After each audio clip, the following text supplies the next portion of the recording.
And we are live, ETV live, that is. I'll tell you, this is the Cowboy coming at you. J.D. Webb in the booth today with, or tonight rather, with Tim Terry and Dakota Erm. Before we get started here at Daytona International Speedway, looking forward to this Assault series here tonight with Real Sim Racing.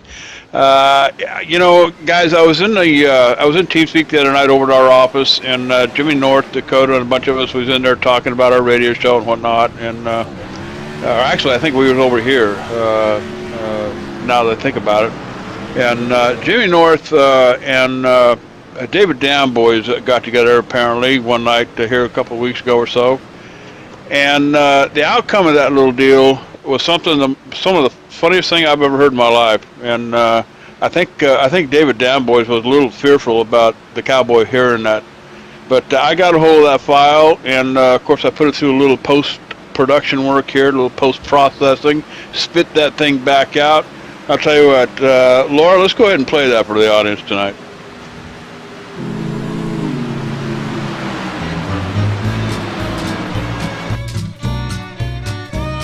All right, and we're back with ETV Live Racing, and we have the big man of the show, ET Live's voice. That's right. That's right, Cowboy. Welcome back to ETV Live. We are back after watching that E-play of the Can-Am Racing Series, ladies and gentlemen. They run on Sundays and Tuesdays, Cowboy. They got some good racing right here. They got the Admiral Zines Late Mile Tour and the Champagne's Pro Cup Series. Let me tell you something. These Cowboys are some of the most talented drivers on the Eastern Seaboard. A bunch of really good drivers. There's some that aren't on the Eastern Seaboard, so we kind of neglect those people, but they're still pretty good, Cowboy. You refer to me as a cowboy. Do you like cowboys? Well, I may be a fan of Cowboy, but you know what? That's just what I say. You know, it's like when you come down pit road, you get 4 shoes and some oats, and you're out to go there, Cowboy. Then sometime when you have a bad night, you get an e-ticket night, do an e-ticket ride, do an e-ticket car. And Cowboy's nut butts drive me nuts. Duck butts drive you nuts. Duck butts. Sometimes I go to Bass Pro Shops and I see the big stuffed ducks hanging on the side of the staircase, and I go crazy. Ooh, I'm getting all jittery. Hold on, Cowboy. That's right, Cowboy. Cowboy. Oh my God, dude.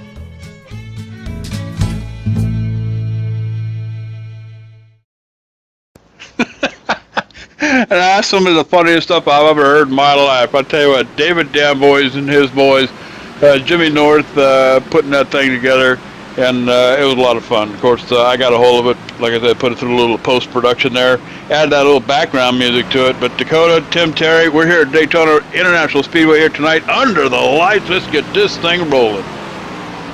And it's round at number 18 to 36 on the series. Thanks, JD. Tim Terry and Dakota Erman here to call all the action for you. And Dakota, we head into a racetrack that's a little bit different than what we had last week. We went to Road America last week. We head to the Daytona International Speedway this week. 29 cars getting ready to go green for the Asphalt Assault Series, presented by Inside Sim Racing and Derek Spear Designs. These drivers are getting ready to put some laps down on the racetrack if they haven't already, Dakota. Super Speedway racing action, hammer down, turn left is going to be exciting. That it is. Daytona, there is no better place for me to go. I love Daytona. There is no bigger place to go when switching from, say, Road America to another racetrack. Daytona's got to be another perfect place because it's another wild card. Definitely shakes up the chase, or shakes up the points and results. Anybody can win, and it's definitely going to be interesting to see what happens here tonight, Tim. And when you look at last week's results, we saw 2 drivers up at the top that were subs for the regular drivers in the series. Augusto Gabaldoni's sub ended up taking the victory. Chad Cole won that race at Road America. And then Ben Burnett, subbing for C.J. Levere, finished in position number 2. Dave Lanza, Stefan Marinek, and Bobby Terrell completed your top 5 at Road America. And you look down through the top 10 there. An interesting race. We saw some comers, we saw some goers in that race, but it seemed like throughout that race, Chad Cole had something for the leaders. Once he got out front, it was his race, and then essentially Dakota was a battle for second after Chad Cole got out and checked out from the field. Yeah, I mean, you watch Stefan Marinak. He qualified up front. He was up front in practice really, really quick. Chad Cole followed him for exactly 8 laps before Marinak gave up the lead, I believe, on a mistake. Cole was able to capitalize. He, ran away over a 10-second lead, well over a 13-second lead, I believe. At one point in the race, and then it was a really good battle for that second position.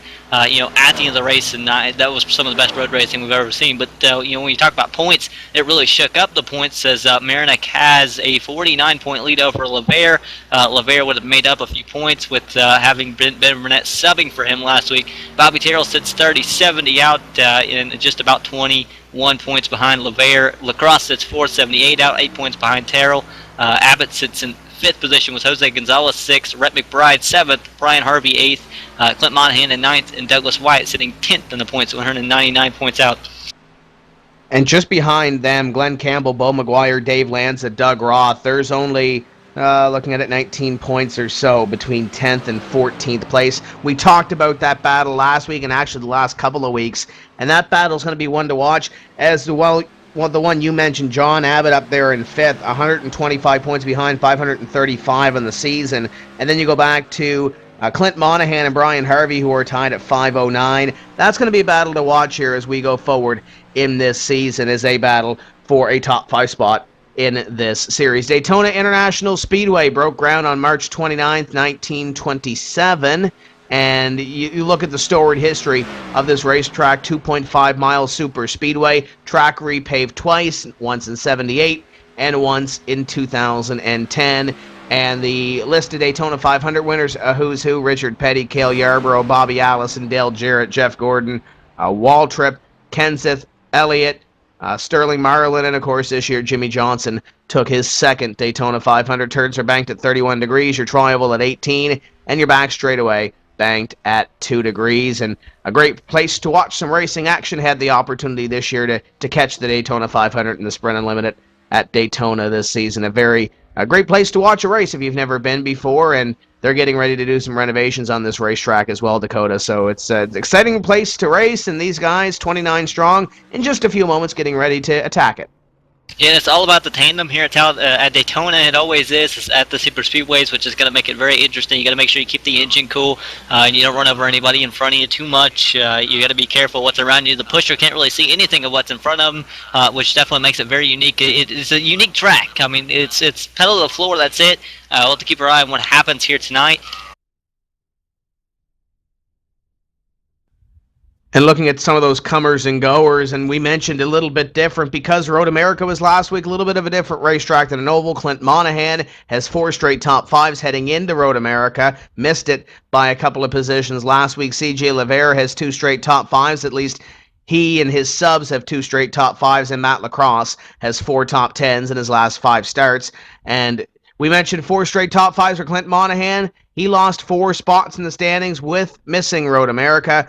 Wyatt Wolf has missed 3 starts, and his last 2 starts in this series haven't hit the top 25. And 2 of the top 5 finishers at Daytona in this series last time, Nick Silver and Matthew Long, they're not here this evening. So we'll look for a couple of drivers to fill their boots and get up there in the top 5. And with this racetrack, just like Road America, not sure who to expect up there. The tandem draft, the drafting packs that we're going to see here this evening, it's going to shake up the lineup just a little bit. We're getting ready to go racing here at Daytona. Let's take this opportunity to go down trackside. I know the Cactus Cuties are getting ready. They're warming up the pipes. They're getting ready for our national anthem this evening. So let's go down trackside as we only have a few minutes left in this qualifying session. Oh, say, can you see by the dawn's early light what so proudly we hailed at the twilight's last gleaming, whose broad stripes and bright stars through the perilous fight o'er the ramparts we watched were so gallantly streaming.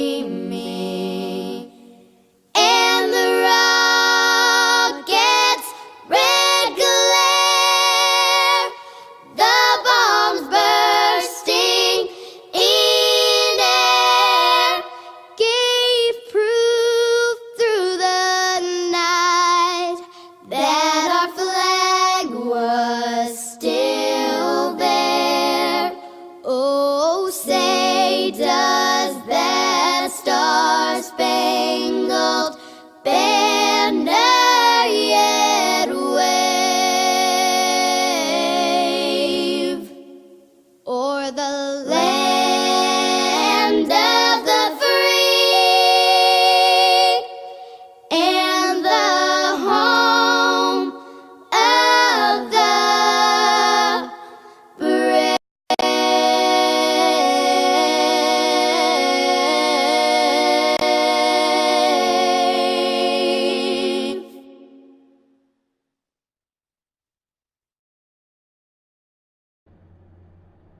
Our field is lining up and getting ready for racing this evening. 80 laps in length of the Daytona International Speedway for round number 18 to 36. After we complete this evening, we will be halfway in this RSR Asphalt Assault Series presented by Inside Sim Racing and Derek Spear Design. Without further ado, let's go down our starting grid. For this evening's racing action, it's 29 strong, and on the pole is your point leader, Stefan Marinek, at a 49.73. To the outside, it's car number 38 in the Zaloop Computer and Electronic Recycling Center's number 38, Mark Bratcher. He was only four thousandths of a second behind Marinek, really close to the pole there. Bobby Terrell going to roll off third in his 7 machine, with John Hickman Jr. in his 33 machine, I believe, rolling off fourth. He's in a battle for position number 2 in the standings. Check that third in the standings. It is the 21 of Matt Lacrosse. Into the outside 77, Jay Randall Watkins. CJ Rivera going to roll off 7th in his 4 machine, with the 10 car of John Abbott rolling off 8th on his outside. They make up row number 4. 2 drivers looking to make a big splash here this evening. Rhett McBride in the number 15, going to start in position number 9. Into the outside 44, Glenn Campbell. Ryan Harvey going to roll off 11th in the 66, with the 50 of Bo McGuire rolling off 12th. We got Josh Cheney in position number 13, in the 11 to the outside 40 of Joey Hilton. Eric Arnold going to roll off 15th in his 40 machine, with the 85 of Nathan Bowers rolling off in 16th on his outside. Josh Harbinson making a start here this evening. He will roll the 31 from position 17. Into the outside, it's the 12 of Doug Wyatt. How about Adam Roberts rolling off 19th in his 88 machine, with Bobby Wetzel rolling off 20th. Doug Roth going to roll the 43 from position 21 to the outside. Steve Almindo in the 81. Augusto Cabaldoni driving his car this week, going to roll off 23rd in his 69 machine, with 24th being John Ellers. And that's the chef in position number 24. 25th is Aaron Trescott to the outside. Frank Coons, 48. Clint Monahan roll off 27th, with Jimmy Norris rolling off 28th in his 84 machine. And completing your field, it's the 62 car of John Wilco. He will start in position number 29. And that might not be a bad place to start here if we see some of these guys get a little bit antsy up in front as we get ready to see green. And I'm sure we're going to see some exciting and breathtaking moves throughout this 80-lap race. It's just a matter of who makes that move, possibly off turn 4, to win this race in 80 laps time. Pace car in, and Marinek is going to be on the hammer. Your point leader going to lead us to green, and you look at the 38 and 33 up top. They already begin to suck up tight together. The 33 of John Hickman Jr. subbing for Dave Lanza this evening, as Lanza's number 33 going to get a run on the outside with the 38 of Mark Bratcher. And those two are going to get hooked up. That's going to allow them to carry the momentum down the back straightaway. You see they're already making up time on the leader as the 7 and 24 just now becoming connected on the inside lane. Momentum going to flow in the outside lane's direction, and they're going to be able to clear the leaders. It looks like just down the back straightaway. They should come down to the inside lane and take over that lead spot here. And you're going to see a lot of the 2-car tandem here this evening with the latest build that iRacing put out a few weeks ago now. You're going to see a lot of this tandem racing as we go through this evening's racing action. Lap number 1 going to be completed this time by, as Marinek going to fall to 3rd behind Hickman Jr. and your leader Mark Bratcher. And in position number 5 right now, it is the 21 of Matt Lacrosse, as it's single file to go to these tandems trying to figure out where they want to go. Looks like Matt Lacrosse wants to go with his teammate to the outside line, or draft mate for the time being. That's the 4 of CJ LeVere. And the 24 and 7 are kind of disconnected, looking like they just want to ride on the inside lane. That's allowing those cars up front to kind of run away. That's why the 21 and 4 want to go now. The tandem, it's been effective for a long time. It seems like over the recent builds, it'll go away a little bit, come back a little bit. This build is a lot harder to pass on the outside lane, but the tandem still wasn't effective. It still is as effective as it was before, and if not even more. It's all about the tandem here at Daytona. It has been for a very long time now. And we're going to have to watch these guys do the switch.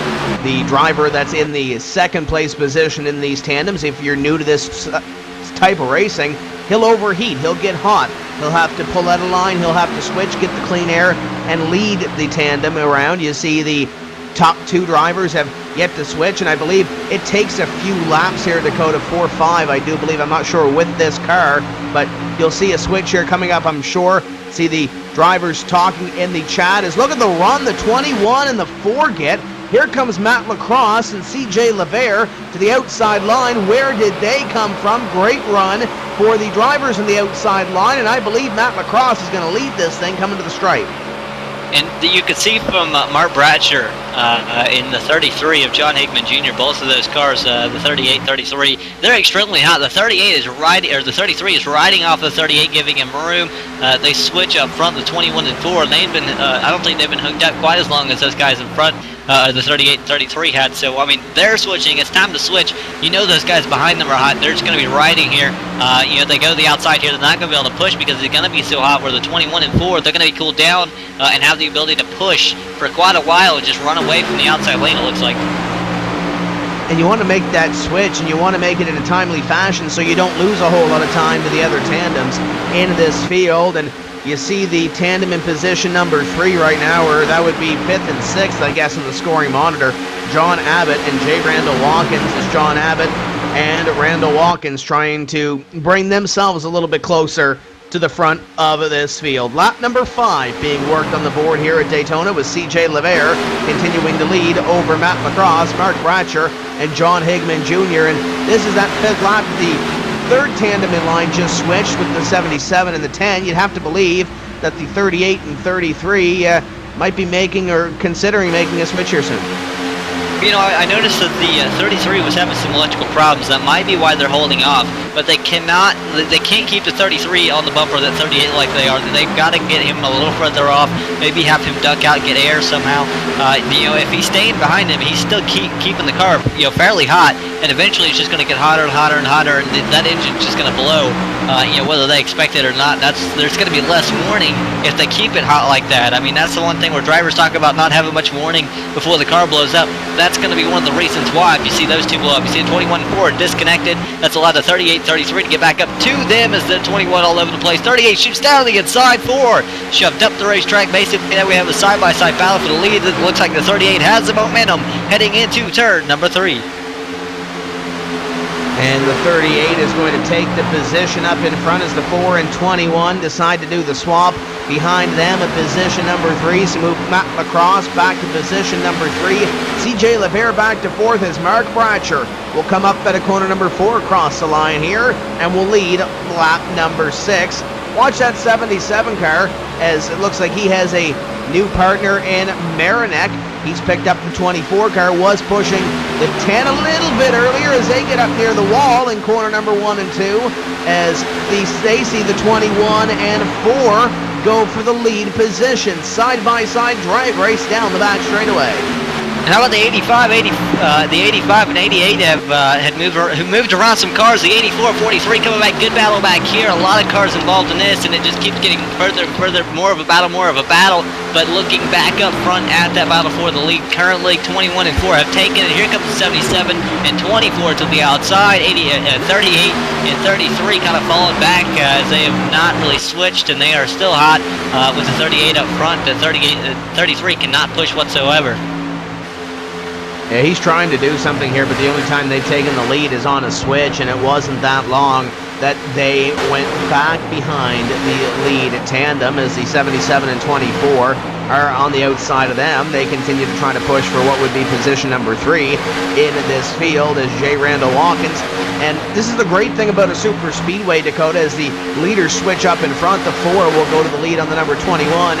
We talk about drivers. We don't usually talk about throughout the season. Not saying that this track takes a little less skill, because it does take skill to get this tandem drafting down pat, but sometimes you see a couple of different names that we're not used to seeing. We haven't called Jay Randall Watkins' name a whole lot in this series, and now he's running up in the top 5. There's a lot of guys that can struggle on regular ovals. Sometimes they are difficult, but when it comes to super speedways, it's almost like they already know what's going on. You don't have to see the air, see the draft, whatever you want to call it. You just have to know which line is moving and who you work best with and how to work the tandem. And that's what something the 77 obviously knows how to do. Was he and the 24 just took the lead as the 21 got separated. 38 had shoved it underneath. They were just about 3 wide. 21 finally able to get back. And here comes the 4 and 21 back to the inside. Big time disconnected. 24, 77 look like they are rolling on the outside lane. Should retake the spot, reclaim the inside lane. And you saw the 4 having to check up. The 21 had to check up as well, and that's what got them disconnected a little bit. And momentum is huge here as well. You don't want to get disconnected. You don't want to lose a whole lot of that momentum, because look what it did to your top 6. Your rest of the field, it's beginning to close in now, led up by Brian Harvey and Josh Cheney in the 66 and 11 cars respectively. Bobby Terrell's back here, Bobby Wenzel, John Abbott, and a whole host of others back here. And that's all it takes, that little bit of momentum as the 4 to the outside, trying to go to the lead on the number 24 of Marinek up in front. One small little mistake, and you're going to have the rest of the field breathing down your neck. That you are. Another small mistake, and you're going to have smoke pouring out of the engine. That's another thing to think about. You have to be very careful, when tandeming and, what's running with these cars. Another mistake, and you're going to find yourself basically in the wall. It does not take much at Daytona to make a mistake. It'll cost you big time. Either way, no matter what you do, it'll hurt you if you get shot to the back of the field. It'll hurt you if you blow the engine. It'll hurt you if you make contact with another car, even if you're not very close to each other and somehow make contact. Something like that. It will hurt you here, big time. As up in front, it continues to be the 4. The battle for 7th is heating up 66-11. They have this little battle down pat right now, it seems like, Dakota, but behind them, it's anybody's guess. The 7 and the 10 of John Abbott and Bobby Terrell have hooked up. Bo McGuire has hooked up with the 44 of Glenn Campbell. The 19 of Bobby Wenzel is back here as well, along with Josh Harbinson. As up in front, there's another switch for the lead position, and they're going to go 3 wide almost for the time being, with Matt Lacrosse going to go to the outside line to pick up his drafting mate. It should let the 24 and 77 get a little bit of that momentum, and the 38 has become disconnected with the 33 of, we used to call him Dave Lanz. It's Dave Lanz's car, and it's John Higman Jr. behind the wheel this week. But Marinek will go to the lead position, and it looks like a little confusion up there as it's going to close in these guys that were battling for position number 7 on back. As they make a switch, the 11 of Josh Cheney picks up the 66, and we went from a 6-car pack to a 10-car pack up in front. That's big time. It might even get even bigger. Here comes the 11 to the outside lane with the 66 on his bumper. They're making up a lot of time. Now going to be on the outside of the 38, looking to get to the outside of the 77. 77 up the racetrack a little bit. Falls back in line behind the 24, and they look to run back down the leaders that have kind of pulled a little bit of a gap here. The 21 and the 4 very quick up front as the outside lane is kind of stalled with Mark Bratcher here. They're not really getting around him. The 33 still kind of hovering on the bumper but not pushing him as he is extremely hot still. We mentioned 2-car tangos.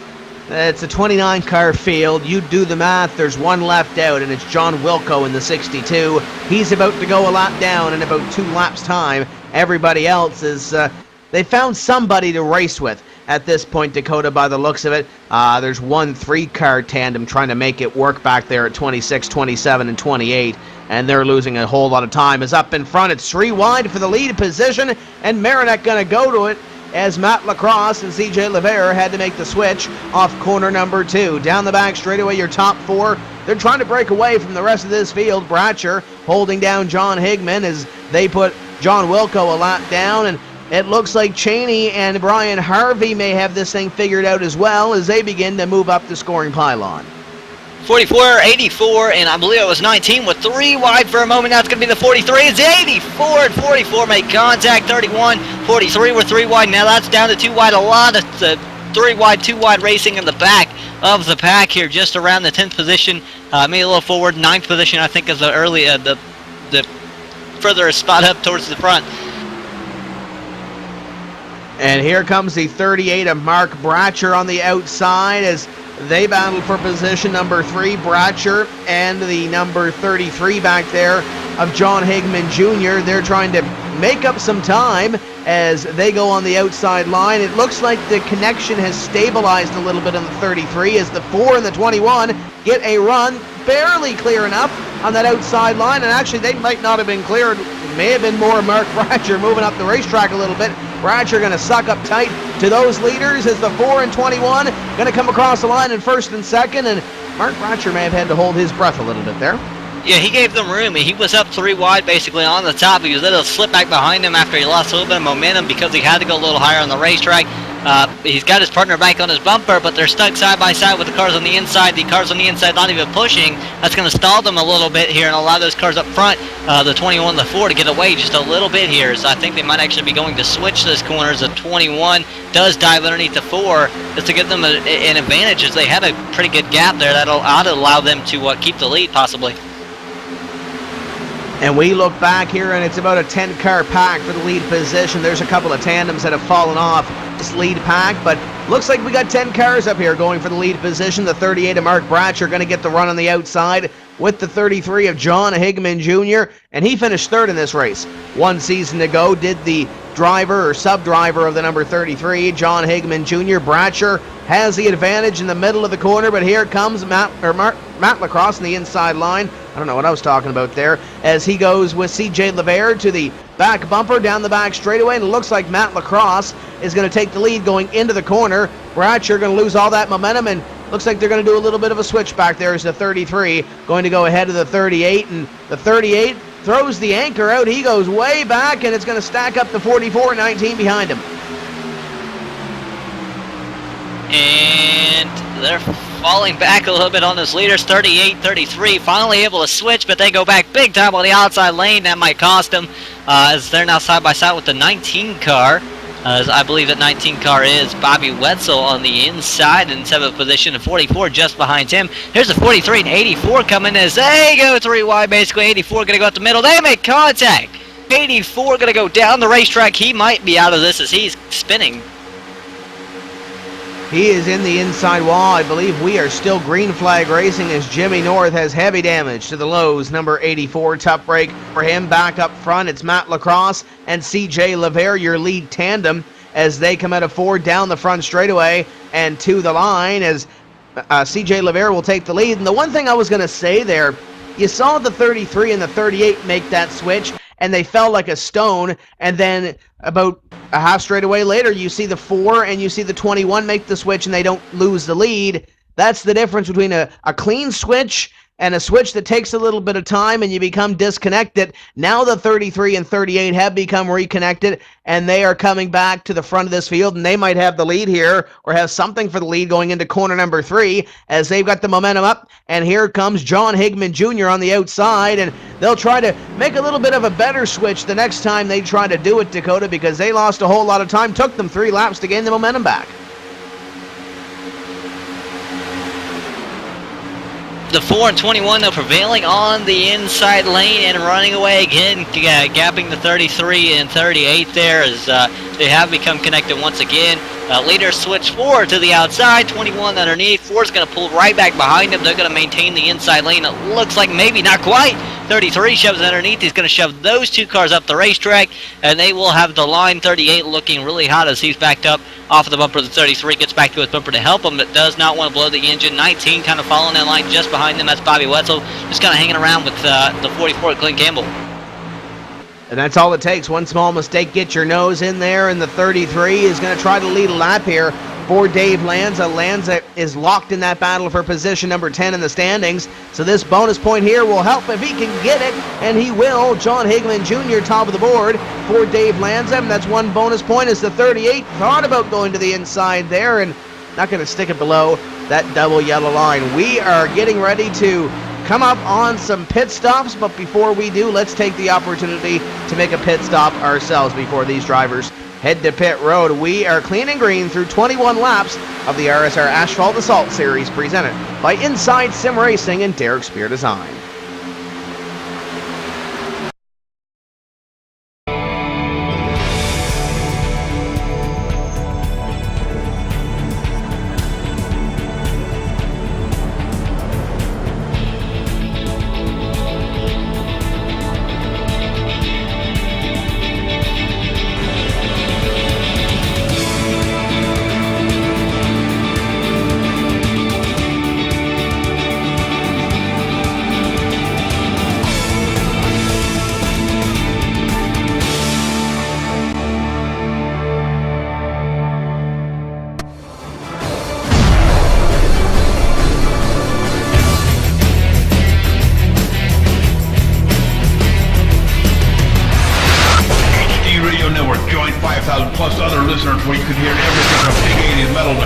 rock and roll, country radio, ETV live sports radio, even adult and unplugged rock and roll. HDRadioNetwork.com, one of the fastest growing internet radio networks, HDRadioNetwork.com. Take it with you, cowboy. Get the mobile app for Android, iPhone, iPad, and all the rest from TuneIn.com.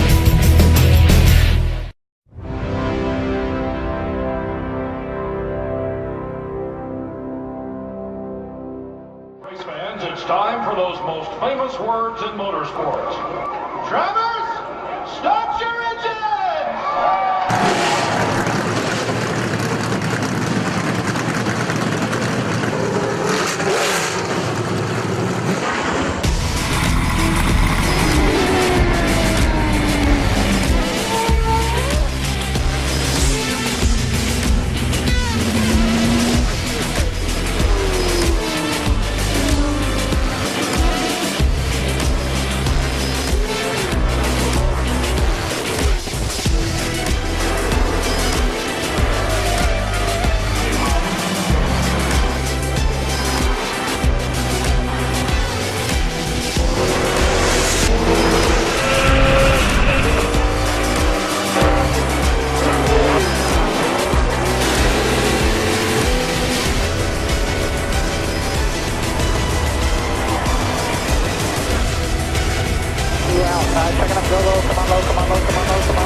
Michael Conti comes up at a corner number 4 to the checkered flag. He wins his first NASCAR iRacing.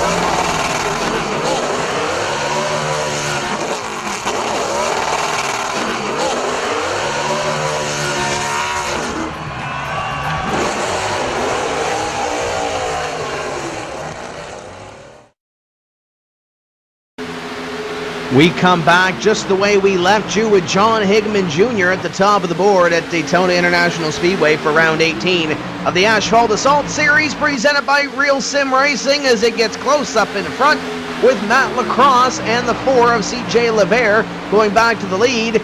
But there's one tandem that we haven't talked a whole lot about this evening. They finally put themselves in the fray. It's the 44 of Glenn Campbell and the 19 of Bobby Wetzel. Wetzel led a lap as we were at commercial break, and now the 19 looking at the 44 once again to try to take a position away as they switch up in front, and CJ Levere will go to the lead position for the time being. The 19 and 44 will swap at position number 5, and Brian Harvey leads Josh Cheney as well, or vice versa. Cheney leads Brian Harvey back there at position number 7. Everybody tucked up tight together now as John Higman Jr. tries to do something with your top 2.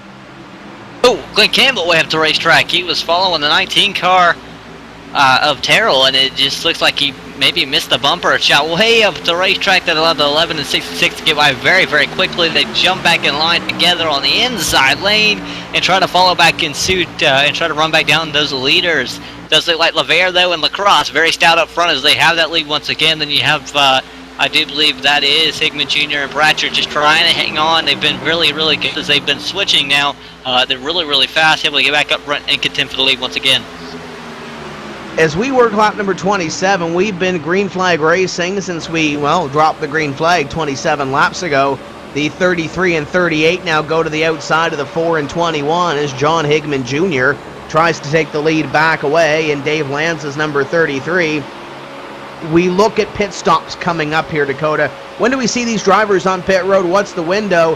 And I know these drivers have to be really cautious coming down from that 195 plus down to the pit road speed limit. It can get a little tricky on pit road, can't it? I believe, I do want to say the pit window is 40 laps are really close. It's generally between 38 and 42. You don't want to stretch it too far here, but being as they have to go 80 laps, they'll probably try to make it at least 41 before they come down pit road.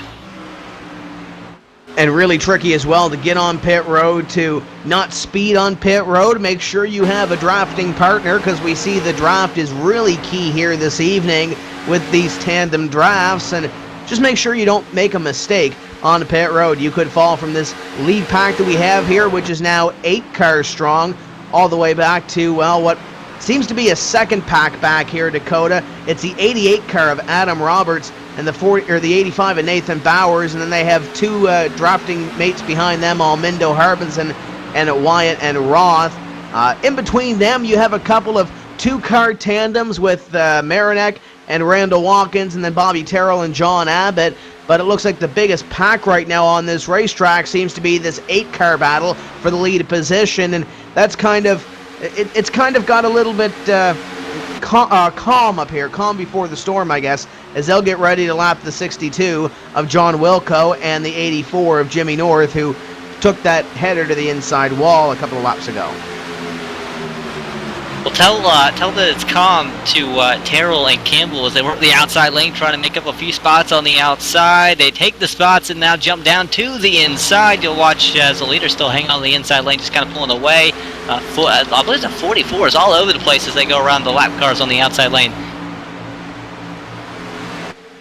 And that 19 and 44, Bobby Wetzel and Glenn Campbell, the tandem that really has come to the front of the field. We've seen the other three tandems up here, and then we had everybody come up close together. We saw Marinek and Randall Watkins fall off the pace. We saw Bobby Terrell and John Abbott fall off the pace.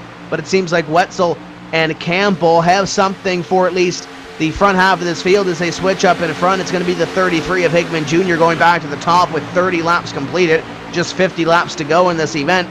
Seems like Wetzel and Campbell have something for these drivers, and Wetzel's a name we haven't called a whole lot this season, or at least in the last half of this season, as Wetzel coming to the front with Glenn Campbell. They're going to go high here on the 21 and 4 and try to make something happen. The 21 and 4 lost the lead just a moment ago, switching to the 38 and 33. Hickman Jr. and Bradshaw, they were able to get by very quickly. LeVere falls back with Lacrosse, and here comes the 19 and 44. They're now working the outside lane, looking to make up the spot. 21 falling off the upper of the 4, just kind of saying let him go, and we'll get him in just a moment. And it looks like that's what they're doing as they fall back. 19 and 44 clear. Those guys on the inside now set their sights on the race leaders. Trying to take away the lead. Bobby Wetzel has been up to the top before. He's going to try to do it again here on lap number 32 of 80. Behind them, look who's coming to the front. It's Josh Cheney and the 66 car of Brian Harvey, as it looks like they will make a swap, and that will impede their progress to the front a little bit as the 19 of Wetzel continues to try to mount a charge on the 33 of John Hickman Jr. Down the back straightaway, 32. Lap being worked on the board as the 19 inches the nose out going into the corner. The inside line a little bit quicker, a little shorter way around in these corners as the 33 will inch out. Can the 19 get the run off corner number 4 and the push from the 44 to get there to lead this lap? He's not going to get there. Wetzel will be in position number 2 to John Hickman Jr. Watching as the 19 of Terrell, he's going to be 3 wide with Campbell up front as watching Hickman Jr. on the inside hanging on. Campbell's obviously hot, 38 is hot. Here's the 4 and 21 looking like they might be cool and ready for a charge here. Watching them follow the line of the outside lane. This is the bottom 4 of the lead once again. 19 car looks like he might have it with the 44, and maybe not so much anymore as we work through turn 3 and 4. Inside lane going to prevail once again as it is. Inside lane is the place to be when in the corners, but on the straightaways you got to watch the outside lane as it looks like they might be falling back actually a lot more now. Yeah, they're going to fall back a little bit more to John Hickman Jr. and Mark Bratcher. Bratcher in the number 38 trying to push that number 33 out a little bit farther, and we've seen it before. It looks like the 33 and the 38 seem to have a little bit more in between their switches. They might be pushing it a little bit more on the heat in these race cars as the 44 and 19 are going to make the switch at position number 3, and that was almost a close call as the 44 Glenn Campbell went up the racetrack, and he now gets the 19. They lose the momentum. You see the 4 and the 21 gaining that momentum on the inside, and CJ LeVere and Matt Lacrosse will go up to positions 3 and 4 respectively, and look at the run they get. They try to go to the outside, but Matt Lacrosse can't get there in time, and it's going to be CJ LeVere all alone, 3 wide for the lead position. The 44 of Glenn Campbell going to take the opportunity to go to the outside line, and that's all it takes. A little bit of lost momentum. You saw that tandem get bunched up between that 4 and the 21 car, and that's all it takes. You see the 44 and 19 now pulling away. And 44-19 now have that big advantage as the 33 and 38 are separated to 4 and 21 coming strong on the outside lane. They're going to have big time momentum, and it looks like they'll clear the 33 and 38 as they still are not hooked up, and they come down and clear on the inside lane. They'll take over the spots and now set their sights at running back down the race leaders of Wetzel and Campbell. Glenn Campbell comes across the stripe, and he will lead at lap. And it's important, Dakota. We mentioned that top 10 battle, and we continue coming back to that top 10 battle in the standings. Glenn Campbell, position number 11 in the standings. That 1 point going to go a long way to fighting Douglas Wyatt, Bo McGuire, Dave Lanza, and Doug Roth. And we mentioned Lanza's name, the 33 of John Higman Jr. driving for Dave Lanza this evening. So he's looking to put up a couple of points on the board as they switch up in front, and Bobby Wetzel in the 19 will go to the lead, and the 4 nearly got into the 44 as they made that switch. And we mentioned earlier these switches that aren't timed right, or they get disconnected, and you saw that there, and we almost saw a disconnection of about the top 6 from this field. And how about Marinac and Harvey? They're sneaking up. They are, I do believe, the 7th and 8th place cars. Marinac pole sitter and points leader. He's trying to sneak back up into this group with help from Brian Harvey, and they are coming in a hurry trying to catch up to this group. Looks like they're doing it fairly well as the 33 once again having electrical problems with the 38 just in front of him. That's not what he wants to see, but that'll put 2 more cars in this fight up front. And that's exactly what they wanted. Well, obviously they didn't want to be as close to this as the 19 and 44. Nearly get into it with the 21, and they're going to go back to the lead position here, I think. And it's going to be a drag race to the line. The 19 going to win this one over the 44, 21, and 4. And what I was trying to say there is they wanted that. I'm talking about this backpack here with Marinac and Brian Harvey in the 24 and 66. They wanted something like that to happen, a bad switch or something like that to slow the momentum of these top 6. They could barely sniff the draft, and now they can get a full piece of it as they go underneath the 21 and the 4, and your point leader is back in the mix with the help of Brian Harvey. And you're going to know that Harvey's got to be hot, and I think you'll be expecting a switch from them here soon. I am, at least, as they've been kind of like this, I believe, for a little while now, and it looks like Marinac is not able to gain the momentum that he could if they had a cooler engine in the back right now as they trail the 4 of LeVere and the 21 of Lacrosse. They don't want to let these guys run away again. These guys up front really, really flying up front, though, as here we have a switch for the lead. Campbell's going to go to the inside as Terrell up the racetrack. Campbell's going to follow through with help from 33. Higman Jr. shoves him up the racetrack, nearly collects the 19. And then those 2 cars will join back up on the outside lane, fall back quite a bit, and that'll allow the 38 and 33 to hook back up on the inside to take over the lead once again on the inside lane. They will come up on lap traffic at Truscott, Gabaldoni, and Coons. As we are at that lap 39 mark right now, we should see these drivers onto pit road within the next couple of laps. Of course, try to get to 40 if you can on the fuel mileage, so you can make this a one-stop race. They come out of corner number 4, and here comes Matt Lacrosse down onto pit road, and he can't make it. C.J. LeVere going to come with him, and C.J. LeVere is going to, I don't think he got the wall when he went around in the 4, but he scared the safer barrier a little bit there on the inside wall, but that is going to kill C.J. LeVere's run. He's going to need some help in order to get back up there, and Matt Lacrosse, I think, just lost his drafting partner. Well, you know, I think these guys that are going this extra lap at least, they are good to go on fuel if they pit now, because they're going to be nearly 41 laps complete. If you do remember, we have to complete 81 laps. If they go down and they pit now, at lap 40, we know they can go 40 laps, but then they'll only be able to go maybe 80 plus a lap or 2 that, we'll have to watch for. That they might be able to have stayed out, and I think we're seeing these guys stay out again, so they're obviously going to be able to make it on fuel, I think, but it's going to be a matter of, how much time they lose now, entering just a little earlier and being out of a pack. They're going to be by themselves just tandeming. They're going to have to be quick on pit road, quick getting off pit road, and then quick working together, trying to get their momentum back up and running around the racetrack until the pack and everybody has pitted. Bratcher, Higman, and a couple of others throw the arm out next time by. I believe they'll be coming onto pit road as they go to the outside of Matt Lacrosse and C.J. LeVere, and that's how much time they lost. That was a huge mistake for C.J. LeVere, and if you're one of these drivers out here, you're going through your head, I'm sure the crew chief has said it, do not make a mistake coming onto pit road. Charge it as hard as you can, but do not make a mistake here. 38 coming onto pit road, 33, 44, and 19. 4 of your leaders, and we're nearly 3 wide into pit road, and Bratcher going to put the 44 in the grass, and the 44 going to turn him into the grass in the front straightaway. Mark Bratcher in the middle of the grass, and honestly, can't really blame the 44. Glenn Campbell, as the Bratcher machine did not give him any room whatsoever. And now it looks like Campbell's going to come down and get at least 2 tires. What you got to watch here, though, is 2 tires or no tires. Fuel only, that's what can cost you or gain you a lot of time. Looks like 2 tires for Campbell, but he's being held a little bit here, possibly, maybe for a penalty or something of the sort here in the 44 camp. 84 out before him, 19's out. In a way, you look at John Hickman Jr.'s out in the way. He lost his partner, though, however, when the 38 was turned.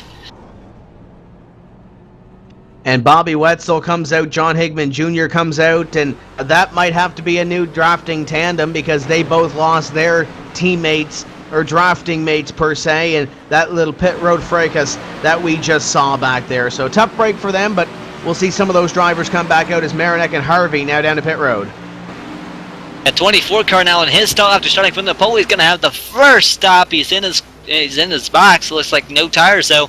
Fuel only for the 24. He's going to be out in the way very quickly here, I believe. That's still staying there. Now he's away very quickly. He's not really going to lose a whole lot of time. 66 is going to struggle a little bit, lose a little bit of time. 24 is going to hold up for him, but they'll be all right, I believe, as with all the mistakes that were made on the last pit stop, they'll have a lot less cars up in the lead pack. And I think we're going to see some new drafting partners up in front. I see John Hickman Jr. in the 33 just passing some of these drivers that are coming off pit road. Just put the 66 and the 24 in the rear view mirror. So I'm not sure who's going to be up in front on this one, but it looks like Bobby Terrell is going to get passed by the 40 or the 4 and the 21 cars. It might be 4 and 21 that have something for these guys as Brian Harvey and Marinak get a little piece out in front as I believe the 15 car is on the apron. Rhett McBride, I believe, is out of fuel in the 15 car as he is slowly limping around on the apron in 3 and 4. An update on Marinak, who came in just recently, the last time by as the leader, just now coming across the line, up to speed with his partner in the 66. They're going to fall back to around the 5th and 6th positions as Matt Lacrosse just went around with his partner of CJ LeVere, and now that John Hickman Jr. and it does look like Bobby Terrell have hooked it back up, have hooked up for the first time tonight. Those two are together. They had to drag the brake a little bit. They got a pretty good gap, though, back to the third place car.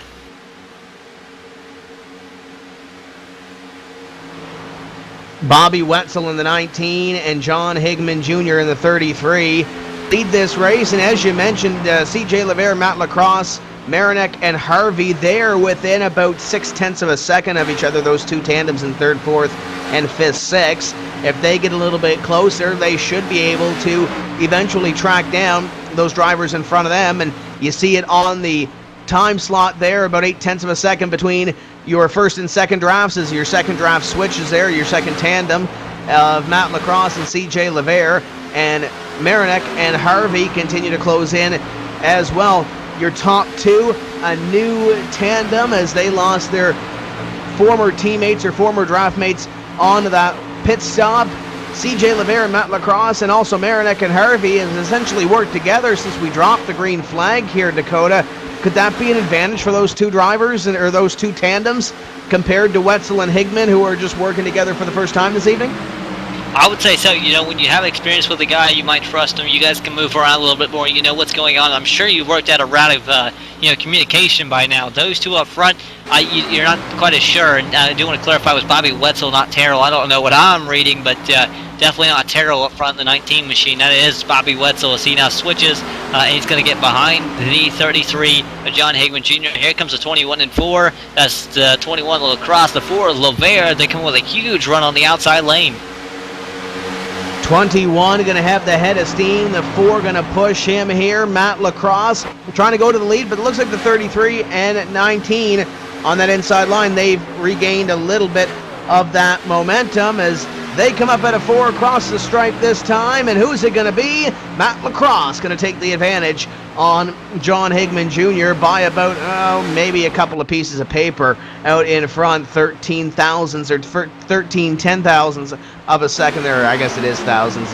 There's might have been an extra zero in there somewhere in there, but nevertheless, your top 3 tandems have closed in together here. We got a 6-car battle for the lead. It was up to a 10-car battle a little bit earlier. Bobby Terrell, as you mentioned back there, Dakota, running with John Abbott about 4 seconds off this pace.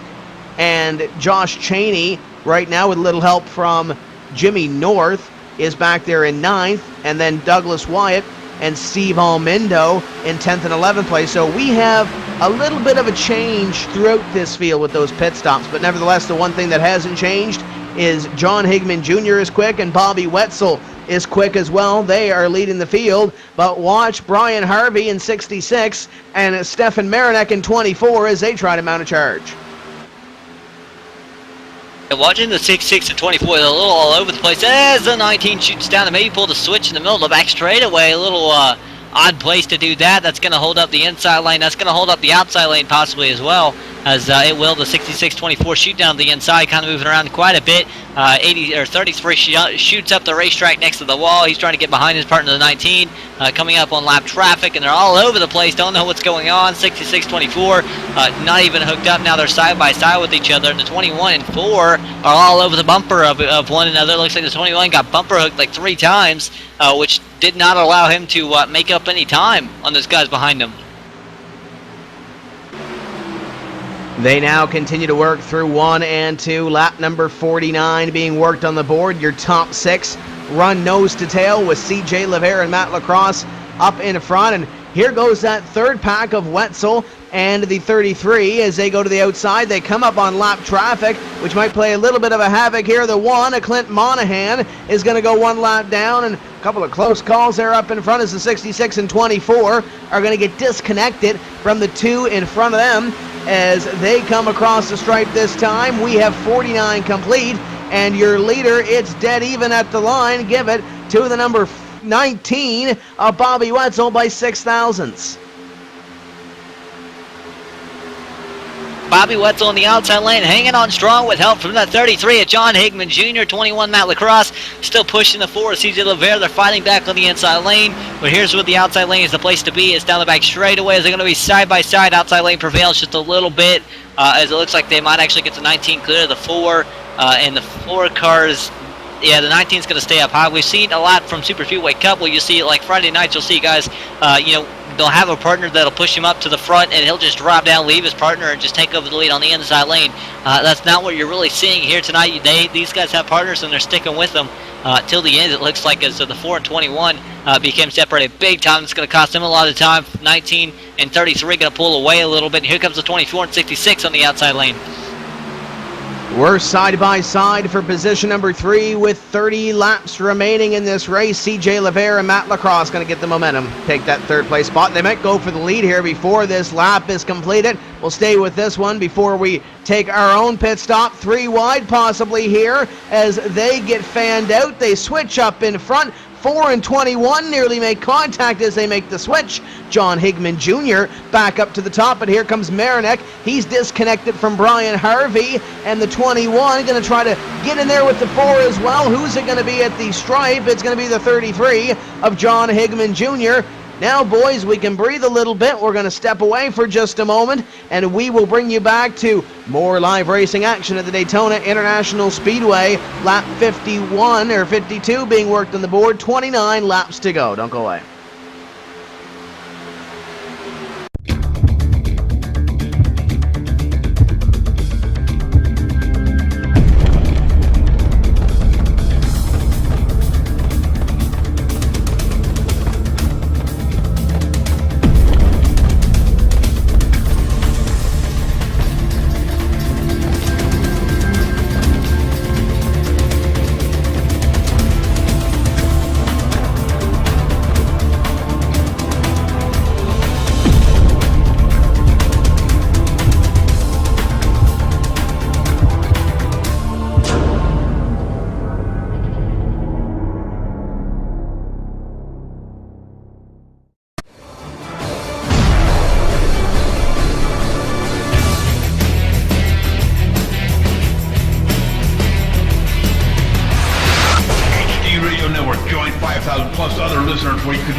ETV Live Sports Radio, even adult and unplugged, rock and roll. HDRadioNetwork.com, one of the fastest growing internet radio networks, HDRadioNetwork.com. Take it with you, cowboy. Get the mobile app for Android, iPhone, iPad, and all the rest from TuneIn.com.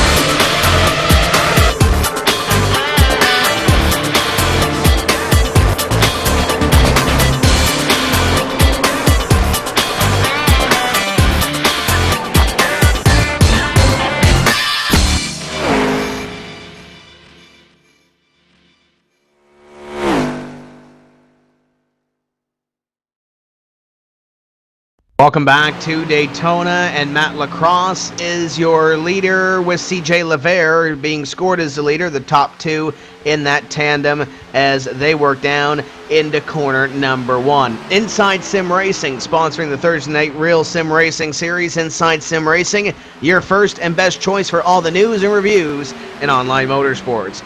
Join Darren and Sean for the latest and greatest in product review, simulation, auto racing games for PC and the Xbox crowd. From steering wheels to full-size racing rigs, updates on popular racing games, and a whole lot more. They're the yellow pages of online auto racing. Inside Sim Racing has it all. You can visit them at isrtv.com. And one of the proud partners of this evening's racing action you're seeing here on ETV Live, powered by the HD Radio Network, and Stefan Marinick nearly powered himself to the lead with help from Brian Harvey, as they will go to the outside and go to the lead. And the one thing I'm seeing here now, Dakota, is your top four have broken away, and they've left Bobby Wetzel and John Higman Jr., two of the dominant cars earlier in this race, in the dust right now. It's second and a half back to your fifth and sixth place cars.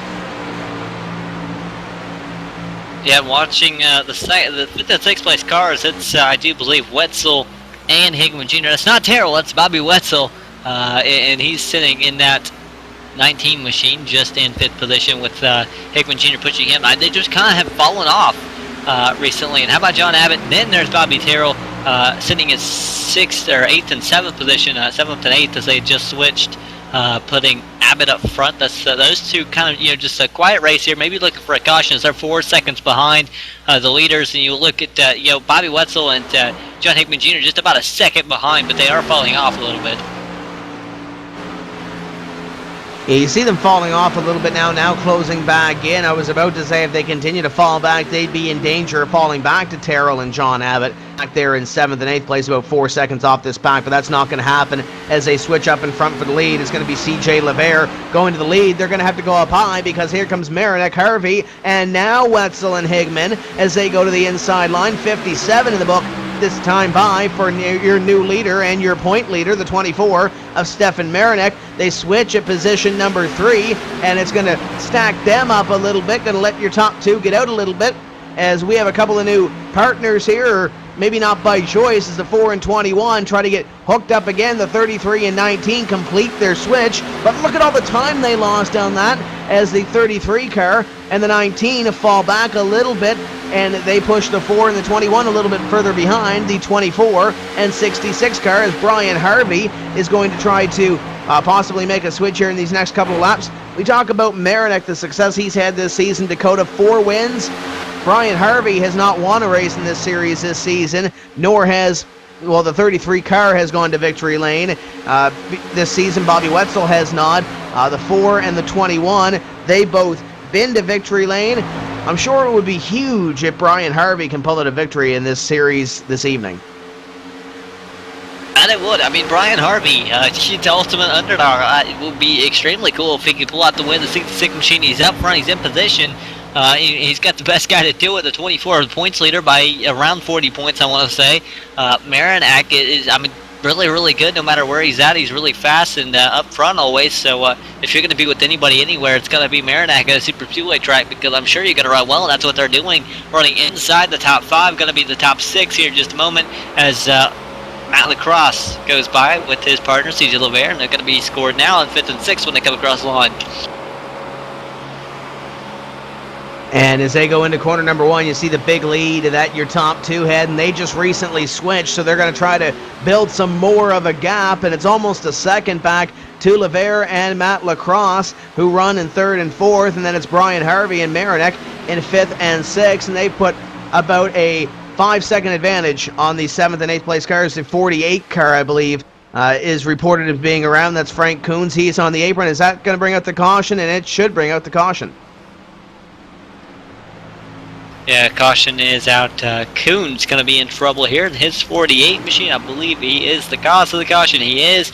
Looking at this is lap 58, working down the back straightaway into turn number 3. Just comes down across the nose of the 47, comes up the racetrack. 47 is going to go down to the apron of the grass. He's going to come back up the racetrack. 48 comes back up the racetrack again. He's going to slide up, get the wall a little bit, be a little bit in the way of traffic, but I don't think he collects anybody else, and he'll be able to drive away, but a lot of damage. And a tough break for that 48 car, but it's tough with these super speedway cars, especially if you don't have a live spotter in this race to kind of tell you when you're clear or not. You can sometimes rely on the relative within the game to tell you how far you are ahead of a car. Sometimes you can rely on that computer spotter, but with everything happening so quickly here at a super speedway, it's kind of hard to judge some of that sometimes. Tough break for the 48 and the 47 back there, as those drivers made a little bit of contact as they were battling hard for position. It closes in everybody else now, and we have 19 on the lead lap.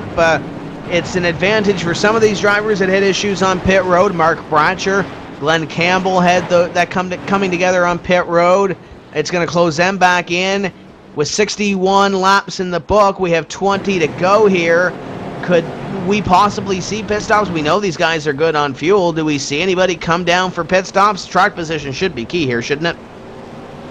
You would think track position will be key. We'll actually have 20 cars on the lead lap, I believe, with the wave around. If we have one, we have 20 laps currently to go. You could see some guys come down. I think it will be more towards the back. The idea with that is if you have more fuel in the fuel tank, the rear end of the car is weighed down. It's kind of out of the air. The spoiler's out of the air that way, and it kind of reduces the drag, creates more speed. These guys won't have as much fuel in the tank. Your rear end's going to be up in the air a little bit more. So it doesn't do a whole lot, but I think you might see a few cars gamble with that, maybe come down pit road. I was surprised we didn't see maybe the 19 come down and try to get reunited with his partner or something like that. Some of the cars that have lost their partners on pit road, that's what I was looking for, to come down pit road and maybe get their partners back. But it looks like just about maybe just 2 or 3, maybe 3 cars on pit road here. Nathan Bowers, the last driver on the lead lap. Randall Watkins, one of the drivers on the lead lap, and then Eric Arnold, who's 1 lap down, and that should put him at the end of the longest line for entering a closed pit, because that pit wouldn't have been open for the drivers that are 1 or more laps down, unless he is the lucky dog, but I'm not sure. We'll have to wait and see who does get that wave around. The number 1, Clint Monahan, has scored as the first driver 1 lap down, and Monahan missed Road America last week. He is up in 9th in points and actually tied for 8th with Brian Harvey, and Harvey is up here in the top 5, so Monahan's got to get that lap back, Dakota, and really got to get up on the wheel in order to stop the bleeding, per se. He's had, I believe, 4 straight top 5 finishes heading in to Road America, as we talked off the top of the show in the comers and goers, but then, of course, he missed Road America, and in this series, with no chase, that's going to be huge, as they sit in that tie for 8th, 151 points behind, and that is essentially 3 races and change between them and your point leader. So they got some work to do. Not sure if they can really catch a leader in the second half of this season, because Marinek's been running so strong. But if you can get up on the wheel, John Abbott is only about 26 points ahead of you. So if you can get up on the wheel and not make any more mistakes here, you should be able to get a top 5 run of the season. You just remember there's a long season to go. All it would take was Marinek, just not showing up for a race or two, and they knock down a lot of points. And Marinek can do that. I mean, with the gap that he has, he could really just not show up and then start showing up again. And I think he could still contend for the points lead. He's just so fast, and with the gap that he's already got, he had Brundy's freaking up there racing him for the point lead. Brundy's dropped out, and now he's kind of in his own world. He knows that, so he's just going for all right finishes. He's making moves that he doesn't really care. I think right now he's just out there having fun. He's not really concerned about not finishing well, with the points lead he has, and that's something that could hurt him because that could bring those other competitors a little bit closer in the points. As Clint Monahan does receive the wave around, he would put back in the lead lap. You talked about him needing to get back up to the field. This is his opportunity. And looking down through the points, you look at second to third, there's 21 points between CJ LeVere and Bobby Terrell in that, and that could very well change. It's about half of what the point lead is, or just under what half the point lead is between first and second. So LeVere, albeit he's playing chase to Marinek, it's going to keep a half eye on Bobby Terrell. This race here will mark the halfway point in this season, so you'll know what you have done in the first half, where you need to improve in that second half, and see some of the racetracks that are coming up here in this second half. And we start off next week by going to Loudon, we go to Chicagoland, and then we go to the Indianapolis Motor Speedway. So there's 3 unique racetracks, the 1 mile Loudon, the 1.5 mile Chicagoland, and then the massive superspeedway at the Indianapolis Motor Speedway. So there's 3 different racetracks from this Daytona International Speedway at least, and then we had Road America the week before. So there's so many different racetracks in this series, and they just started off their segment. So if you're looking to get involved in this series, great place to do so, realsimracing.com. Head over here and get signed up for this Asphalt Assault series, because you're getting ready for a ride in this second little segment that they have in this series, with the 18th round kicking it off here. Bobby Wetzel, John Higman Jr., CJ LeVere, your top 3. There's a lot of racing to cover here in the second half of the season after this evening. I believe the lights will go off this time. Tim Terry going to be 17 to go at the start-finish line, and they do go off. 16 to go when we take the green flag. It looks like Wetzel going to lead us to the green flag. Once again, not really many people came down pit road. Fuel not a concern. I did talk about how you could weigh the rear end down, but they're not really doing that, not really focused on that. You'll see a few cars in the back, about 3 that have that, I believe. That are lead lap cars. Interesting little field here, though. It's going to be interesting to see the partners try to get hooked back up. They're going to be side by side, a lot of them now. As you look through the field, I mean, you have the 2 leaders up front there side by side. They were hooked up. 21 and 4 have been hooked up all race. They're now side by side. So 24 and his partner 66 are hooked up, or are side by side. 7 and 10 are side by side. Everybody that had a partner generally has them on their inside or outside. They're not really, one another. They're not kind of connected. They're right behind each other. 38 and 44 are going to be nose to tail, and that's the one thing I'm watching them back there with Bratcher and Campbell. After they had their pit stop coming together, they essentially had to work together to get back up to the front. Now, here's the question that I have, Dakota. We've seen the 19 and 33 work together in this run. We saw the 44 and the 38 had to work together. Those drivers were switched essentially in that first run. The 38 was working with the 33, the 19 was working with the 44 car. If they come together here in this run, and it could very well happen with 16 laps to go, do we see those teams reunite, or do we see the 19 and 33 stick together and the 38 and Glenn Campbell stick together as well? To be honest, I don't honestly know exactly what's going to happen. If you have the 44 and 38, they come through the field and they're extremely, they're flying. I don't know that they'll go with old partners if they're making up ground. That's something you got to look at. Is if you're fast with somebody, you got to acknowledge that and stick with it. You can't really change that just for going for your buddy, because that could actually slow you down. But we'll have to keep our eye on that as the pace car gets set to dive. We got 16 laps to go here as they come across the stripe with Wetzel and Higman. Leading them to green, Wetzel's on the hammer, and we'll see if the 33 and 19 can hook back up again with CJ LeVere and Matt Lacrosse as they get on the inside line. The 33 hops to the outside, and this is where everybody, number 1, gets up to speed, and number 2 tries to find their dancing partner as they are coming down to what is the final hoedown here, with 65 laps being worked on the board. 19 and 33 have found their footing up top, but it's the 4 and 21 that have been working together since the drop of the green flag. CJ LeVere and Matt Lacrosse on the inside down the back straightaway, looking to pick up the lead again. The 21 gave the 4 a shot, man. I just kind of shoved him forward, was able to get side by side with the leaders enough that when they got back together again, they were able to stay side by side, and they are now looking the inside lane, looking like they're going to retain the lead, take it over on the inside lane. The outside lane just falling back. That's 1933, that is. I do want to say that's Higman Jr. and Bobby Wetzel. Look at this 3-wide battle back here. It was 3 wide around the 38, the 7, the 10, And as they almost bounce off the wall back there with the 12 and the 11 of Wyatt and Cheney, this is just outside the top 5 as they go at it. The one thing I'm seeing back here, Dakota, is the 38 lost his drafting partner in the 44 of Glenn Campbell. Bo McGuire's back there, but he's working Deval Mindo by the looks of it here. So a couple of drivers could not find their drafting partners as we got up to speed in these first couple of laps. That's going to change a few things as CJ Levere comes up at a corner number 4, and he will lead lap 66. Oh, Frank Coons, I do want to say, in the wall in the 48 machine. Maybe it was a little bit behind him. No, it was Frank Coons. He was in a pack, and all of a sudden he was in the wall, saves it, but losing the pack now, looks like.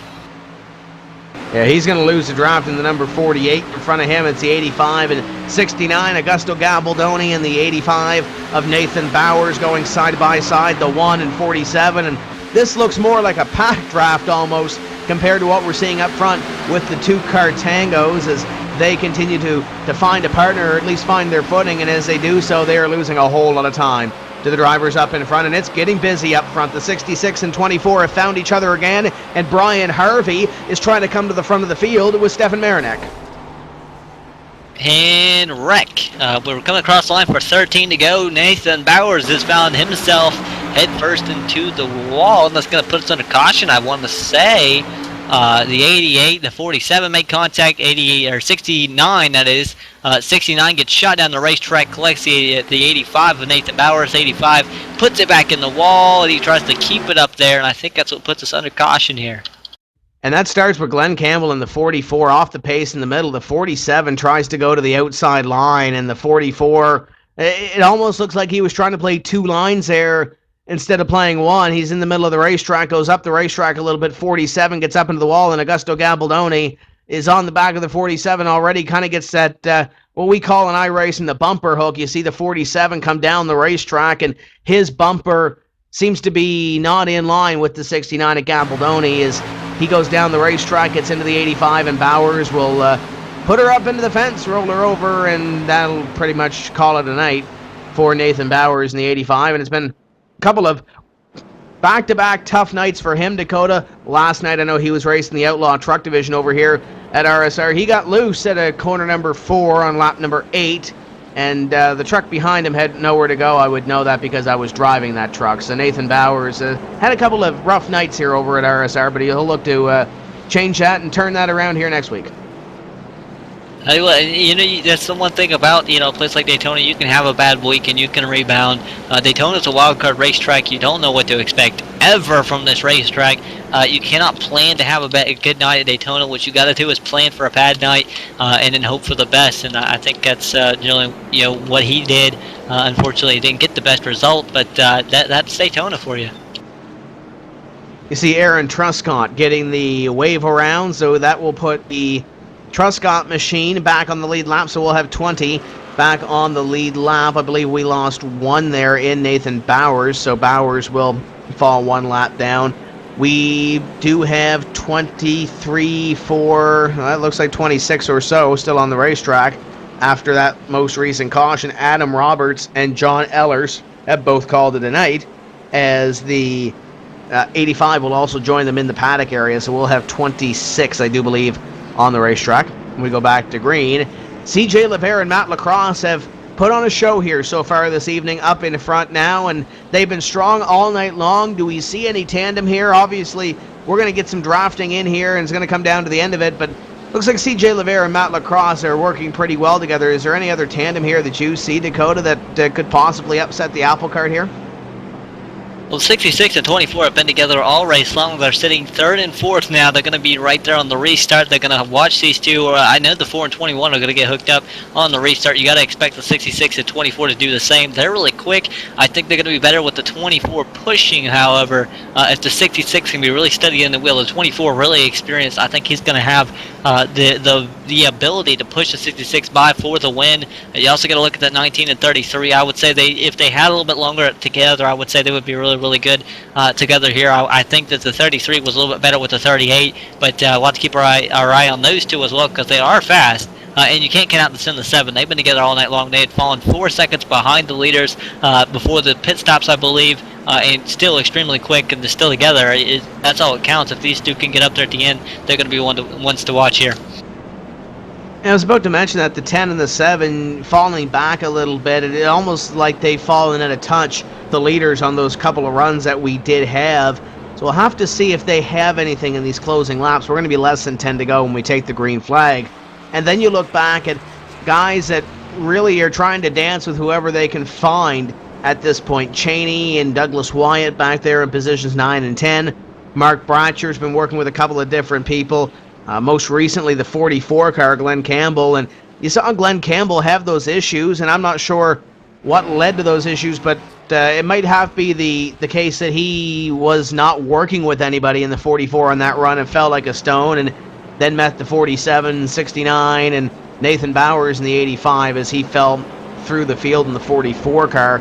But he was working with Bratcher a little bit earlier on, and now Bratcher is up and trying to get at least a top 10 run out of this evening, and he's got Steve Almindo there, Bo McGuire, Joey Hilton, Doug Roth. We talked about the 77 being up front earlier with Randall Watkins.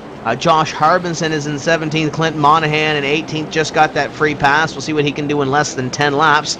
Aaron Truscott and Glenn Campbell scored as your top 20 right now. So there's any of those 20 that could very well come up through the field and win this event, but it's just a matter of who can get the best restart here and who can get the best first couple of laps up to speed and really see what they have for the closing laps of this event. We should have the lights off this time by, I believe, and then we'll go racing on lap number 72, so we'll have 9 or so laps to go when we take the green flag with CJ Levere and Matt Lacrosse hunting down what would be their second win of the season if one of those drivers can come across the stripe first. Brian Harvey has yet to visit Victory Lane this year.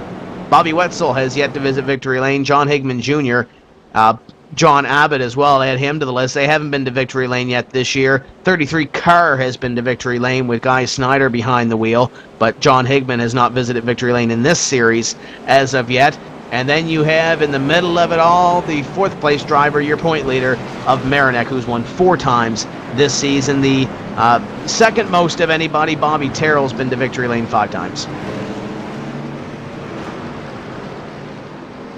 And this is going to be an interesting restart with less than 10 to go. It's 10 to go right now. We're getting set. I think we're going to be going green this time by as the field looks like they're doubled up. Pace car lights are out, so we're going to have 9 to go at the green flag. At the drop of the green flag, it's going to be basically a dash for the win here. That's what you're going to call it, the dash for cash, the trophy dash, whatever you want to call it. That's what this is right now. This is the money run.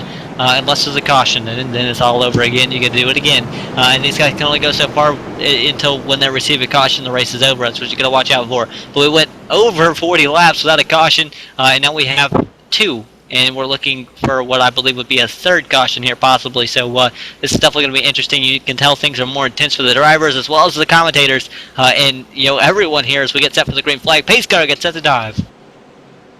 We have a half lap or so. The one question I want to ask you before we go green, Dakota, we've seen these guys go 3, 4, sometimes even 5 laps without making that switch. When do you commit to your tandem to push the driver in front to the victory? Do we wait until 5 laps to go, or do we possibly set up for possibly an early caution and try to go 6, maybe even more laps on the water temperature?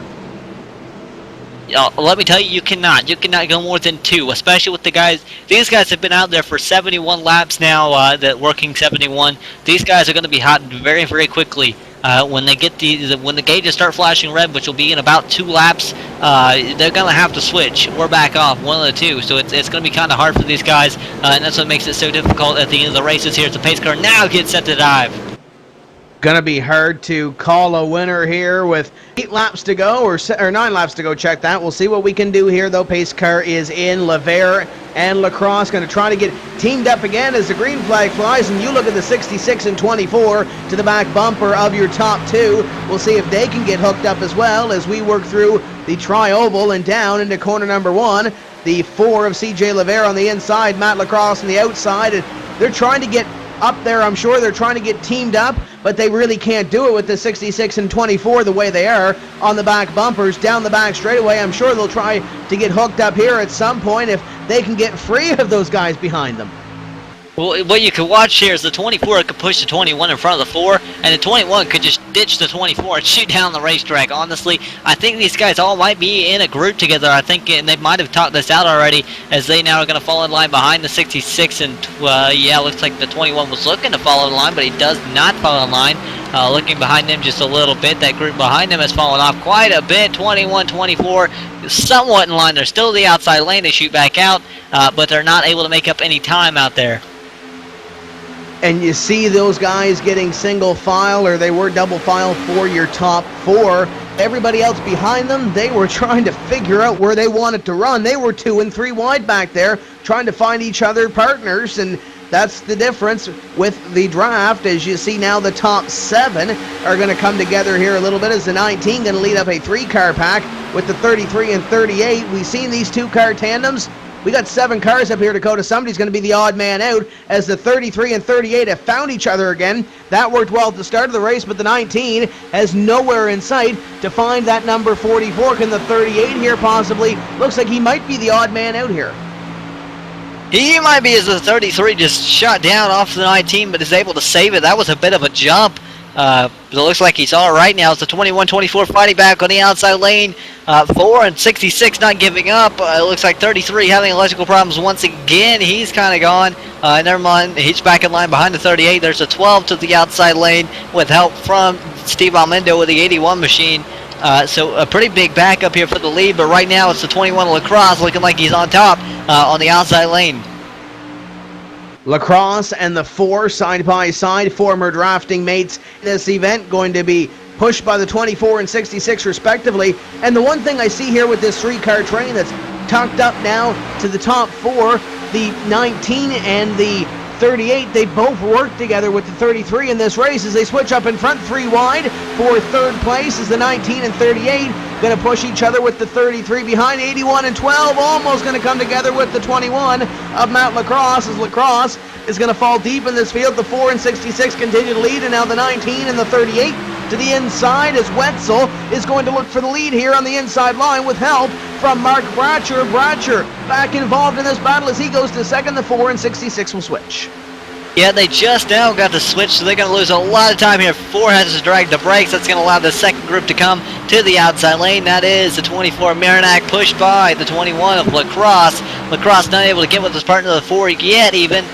So now it's going to put these guys in an odd situation here as they get the 21 and 24 clear of the inside lane and now have to run down the Mark Bratcher and Bobby Wetzel, who have 5 laps to go, about 4.5 now as they work down the back straightaway. Got to start trying to time your moves. Dakota mentioned 2 laps. If you can go a little bit farther than that and try to get yourself or get your teammate a win here, we'll have to see if these guys have these moves timed. You see the 24 and 21. Could this be the winning pass for the race as the 19 and 38 come together in the middle of the corner, gets the 19 sideways. It's going to put the 24 of Marinac and the 21 of Mount Lacrosse up to the top 2 positions as they all close in behind. We got about a 12-car battle for the lead position here as they go into corner number 1. Contact between the 66 and I believe that is the 12 back there. The 81 of Almendo back there as well. They somehow save it, but the 66 was almost looking for a disaster and won. And 19 and 38 are not pushing. I mean, they've been kind of separated a lot. They're kind of falling back off each other, every once in a while. 38 trying to keep the engine cool, it looks like. 66 way up at the racetrack. He now has help from the 43 of Doug Roth. They're going to make up a lot of momentum on the inside lane. Clear that whole group behind him. Actually run away as nobody behind them hooked up. Looks like everybody disconnected behind him. As caution flies, race is going to end here as we have 3 to go with the cross the start finish line. And it's a big wreck in 377 of Randall Watkins involved in this one. Glenn Campbell in 44 also involved, and I believe that's about where it starts. And it starts with the 47 and the 77 coming together down the back straightaway. And I believe this will be the 47 second caution.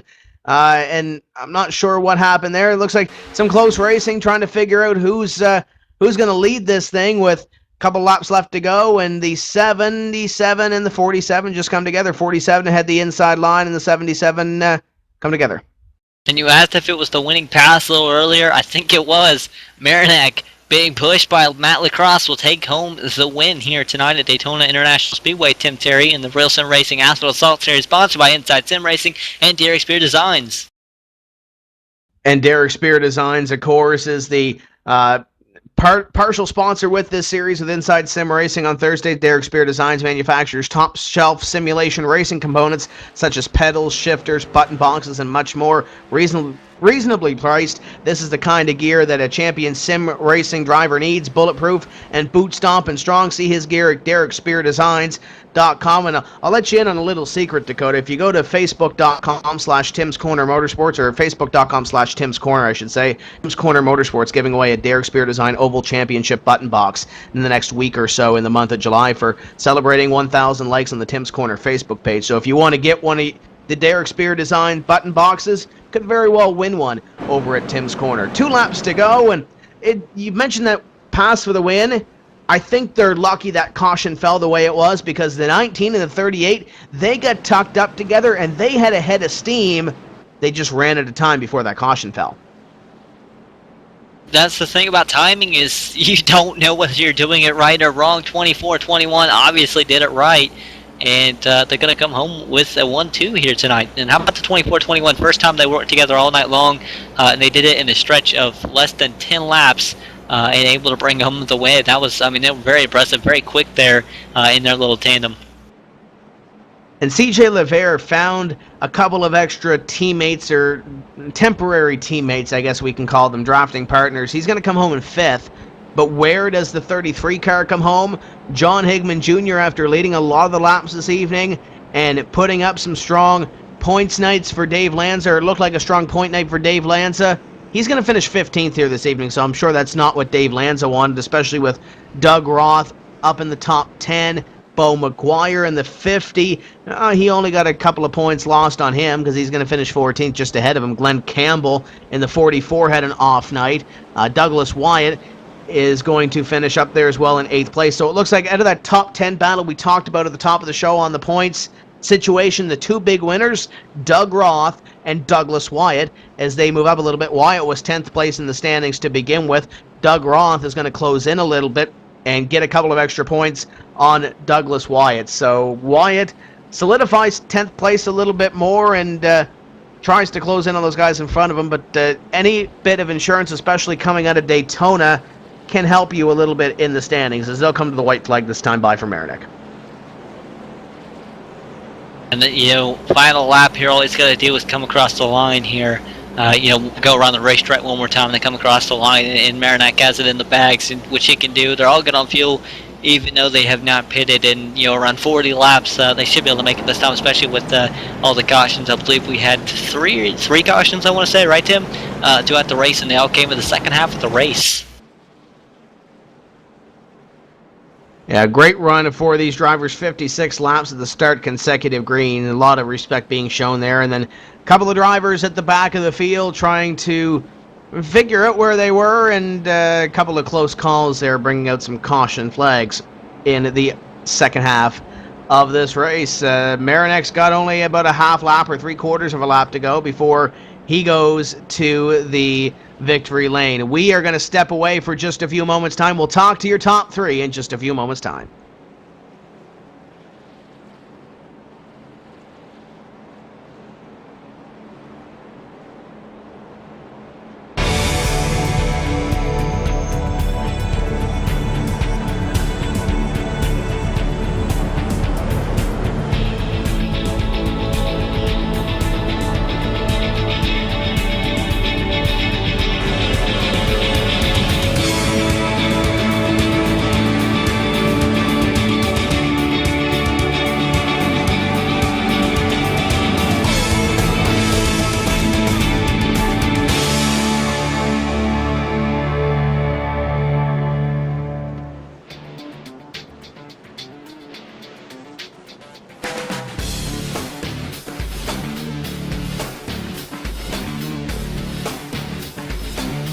InsideSimRacing.tv, the fastest show on the internet. Sim racing news and reviews since 2007, with new shows every week.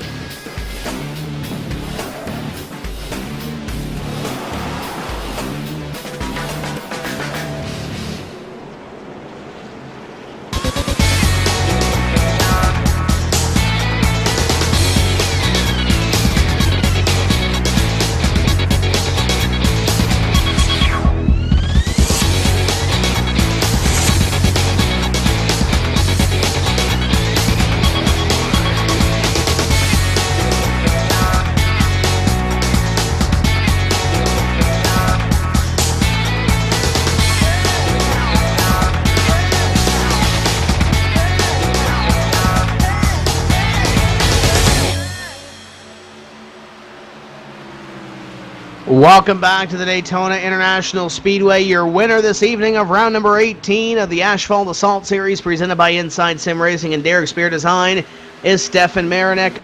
Stefan, congratulations on your victory. 5th win of the season, and you had to earn it here tonight at Daytona. That's awesome. 2 for 2 at Daytona this season. I can't believe it. Talk about that restart. When we came down, you were doing some work with some other drivers in this field, and then you get hooked up with Matt Lacrosse at the end of it. Matt was working with CJ Lever, and you were working with a couple of other drivers in this race. Talk about that final restart. Was that planned out to work with Matt? Yeah, the top 4 was Fearless Racing, so we just decided to push whoever we were in front of. So Brian went with CJ, and I went with Matt, and I can't thank them enough. I can't thank Matt enough, Brian for working with me, and also J. Random Watkins for working with me at the beginning of the race. And there's the big celebration there on the front straightaway. You talked about how big this win is. We are officially halfway through this season now, with CJ finishing back there in position number 5. You're going to gain a few more points on him. You got over a race advantage on second place. Halfway through the season, what are your thoughts looking at the points picture and looking at the halfway point in the season with 5 wins? Yeah, it's awesome. You know, I wasn't expecting a win tonight at all. We've been kind of in a slump for the past few weeks. And I don't know what the points lead is now, but it's definitely good to have that big of a point lead just in case I make a mistake or something. But I mean, I don't really know where we're at in the season. I guess we're around halfway. So a lot can happen still, but it's always nice to have a comfortable cushion in the point lead. We go to Loudon, New Hampshire next week. What do you got for the flat 1 mile Magic Mile racetrack? I don't really know what to expect. I mean, I like short tracks, but I haven't raced there in a while. So I'm sure we'll, run top 5. You mentioned some of those teammates that are on the front straightaway there. You got some sponsors on your car. Who makes it happen for you?